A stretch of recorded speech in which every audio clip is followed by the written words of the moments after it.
அருமையான கர்த்தருடைய பிள்ளைகளே, இந்த நாள் உங்களுக்கு ஆசீர்வாதமாய் இருப்பதாக ஒரு அருமையான வேத பகுதியை நான் வாசிக்கிறேன். உபாகமம் 30ஆம் அதிகாரம் 5வது வசனம். உன் பிதாக்கள் சுதந்திரித்திருந்த தேசத்தை நீ சுதந்திரிக்கும்படிக்கு உன் தேவனாகிய கர்த்தர் அதில் உன்னை சேர்த்து உனக்கு நன்மை செய்து உன் பிதாக்களை பார்க்கிலும் உன்னை பெருக பண்ணுவார். இந்த ஆசீர்வாதம் இந்த நாளிலே உங்களுக்கும் உங்கள் குடும்பங்களுக்கும் உண்டாவதாக. பிதாக்கள் சுதந்திரித்திருந்த ஆசீர்வாதத்தை இழந்து போன போது மீண்டுமாய் கர்த்தர் தீர்க்க தரிசனமாய் சொல்கிறார், நான் அதை திரும்ப உனக்கு கொடுத்து உனக்கு நன்மை செய்து உன் பிதாக்கள் வைத்திருந்ததை பார்க்கிலும் உன்னை நான் பெருக பண்ணுவேன்.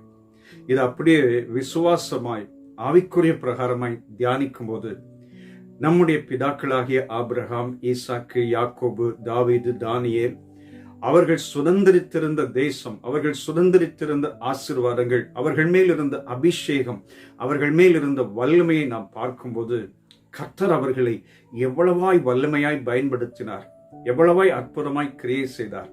இன்றைக்கு அதிலே நாம் குறைந்திருக்கிறோம். அவர்கள் ஜெப வாழ்க்கையிலே குறைந்திருக்கிறோம். அவர்கள் மீது இருந்த இந்த விசுவாசத்தை பார்க்கும்போது நாம் குறைந்திருக்கிறோம். ஆனால் இந்த காலை நேரத்திலே ஆண்டவர் சொல்கிறார், நான் அதில் உன்னை சேர்ப்பேன். அல்லேலூயா. அது மாத்திரமல்ல, உனக்கு நன்மை செய்து உன் பிதாக்களை பார்க்கிலும் நான் உன்னை பயன்படுத்துவேன். தேவனுடைய பிள்ளைகளே, ஆண்டவராகிய கர்த்தர் தம்முடைய பிள்ளைகளை மிக வல்லமையாய் இந்த நாட்களிலே பயன்படுத்த விரும்புகிறார். நம் அநேக நேரங்களிலே முற்பிதாக்களுக்குள் இருந்த அந்த அபிஷேகம், முற்பிதாக்களுக்குள் இருந்த அந்த வல்லமையை நாம் இந்த நாட்களிலே அடையாமல் அனுபவிக்காமல் இருக்கிறோம். ஒரு 30 வருஷங்களுக்கு முன்பு நான் ஒரு குறிப்பிட்ட சபை தெரியும். அந்த சபையிலே அடிக்கடி சில நண்பர்கள் இருப்பார்கள், போவேன். அப்பொழுது எப்பொழுதுமே ஜெபம் நடந்து கொண்டே இருக்கும். 24 மணி நேரத்திலே நான் போகிற நேரமெல்லாம் அவர்கள் ஜெபித்துக் கொண்டே இருப்பார்கள். ஒவ்வொரு காரியத்துக்கும் ஆராதித்து ஜெபித்துக் கொண்டே இருப்பார்கள்.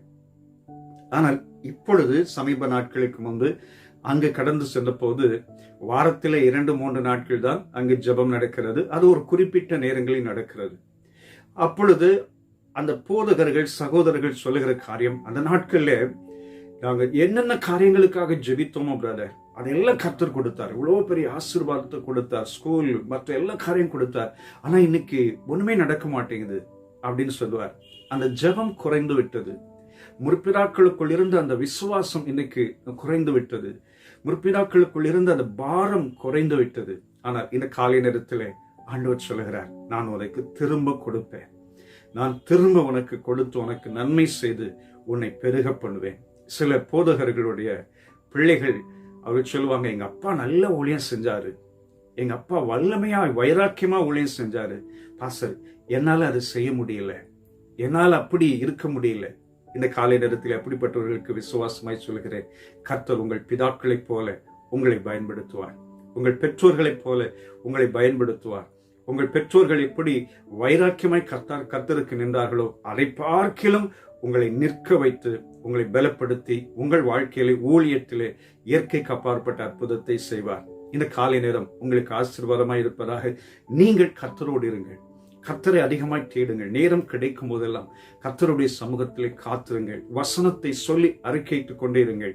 நீங்கள் கர்த்தரிடத்தில் நெருங்க நெருங்க உங்கள் பிதாக்களை பார்க்கிலும் உங்களை ஆண்டவர் பெருக பண்ணி திரளான ஆத்மாக்களை ரட்சிப்பதற்கு அற்புத அடையாளங்களோடு கர்த்தர் உங்களை பயன்படுத்துவார். இந்த நாள் உங்களுக்கு ஆசீர்வாதமாய் இருப்பதாக நான் உங்களுக்காக ஜெபிக்கிறேன். அருமை பிதாவே, அருமையான சகோதர சகோதரிகளுக்காக ஜெபிக்கிறோம். முற்பிதாக்களுக்குள் இருந்த அந்த அபிஷேகம், முற்பிதாக்களுக்குள் இருந்த அந்த ஆசீர்வாதம் திரும்பவுமாய் நம்முடைய பிள்ளைகளுக்கு உண்டாகட்டும். அவர்களுக்கு நன்மை செய்து அவர்களை சேர்த்து அவர்களை பெருக பண்ணி ஆண்டவரே இந்த நாட்களில் அவர்களை வல்லமையாய் பயன்படுத்துவீராக. ஒருவேளை பெற்றோர்கள் இழந்த உலக பிரகாரமான ஆசீர்வாதங்கள் இருந்தாலும் மீண்டுமாய் அவர்களுக்கு கொடுத்து கனப்படுத்தி நன்மையினால் திருப்தியாக்கும். இயேசு இரட்சக நாமத்தில் வேண்டிக் கொள்கிறோம் நல்ல பிதாவே. ஆமென், ஆமென். God bless you. Amen.